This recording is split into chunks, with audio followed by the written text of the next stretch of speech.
obviously, first of all, congratulations for this victory. What can you make out of a so large victory in a game against possibly a team you're going to see in the playoffs? Yeah, this game will mean nothing if we get that opportunity again. So they're a really good team. I thought they missed a lot of open looks and just wasn't their night. Thought our guys played well though, and but it won't mean anything in a couple weeks. Abby Chin. Brad, how much emphasis was put on ball movement, and why is that so important in breaking down this Raptors defense? Well, it's just important to us generally, Abby. I think the biggest thing is that when the ball doesn't stick, we're pretty good. So we really had a large emphasis on that, not only tonight but the other night as well. And we got to keep sharing it and keep making plays for others. And our players are really good. They're going to draw a lot of help. So when they do, it's just a matter of making the right read and doing that over and over. Tim Bontemps. Brad, what impressed you most about the defense today?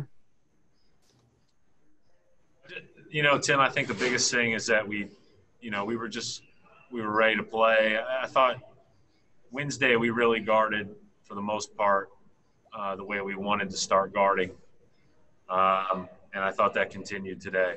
So we have to be locked in. We have to be dialed in. We have to be good defensively to have a chance to be a good team.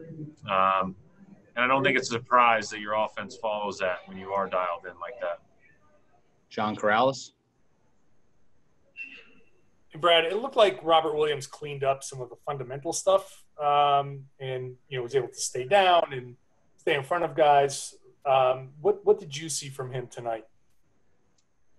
Yeah, I thought he did a really good job. Even when he got scored on in the first half, I thought that with the exception of the one where Lowry turned the corner, I thought that I think it was Lowry.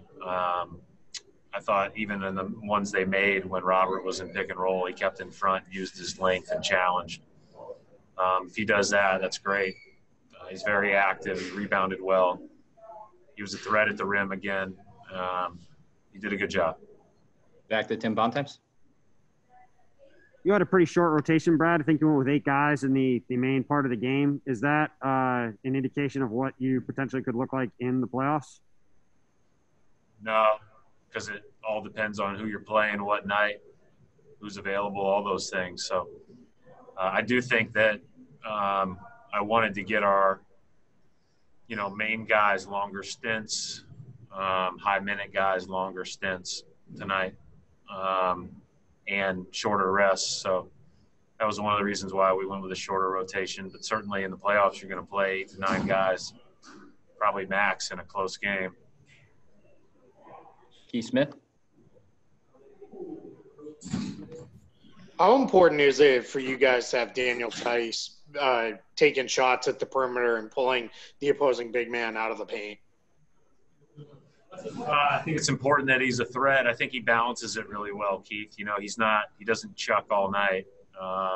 He picks and chooses the right ones. He is more than capable of making it, but he also knows when to flip it to a guard that's behind him, and that guard ends up getting a shot because nobody's on Tice. Like, he just has a nice feel for that. He has figured out how to get the most out of everyone around him.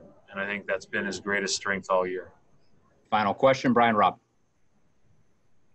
Brett, you've talked a lot, all year long about just trying to find the best guy to complement your 5 best players. Just how good do you feel about the spot you're at now after a few weeks down there and seeing the performances about it from a number of guys on the bench? Well, on Wednesday morning, I didn't think we were very good, Brian, so I'm not sure that I've changed just with 2 nights sleep. So we played a little bit better the last 2 games. We have a long way to go to be where we want to be. Thank you, Coach.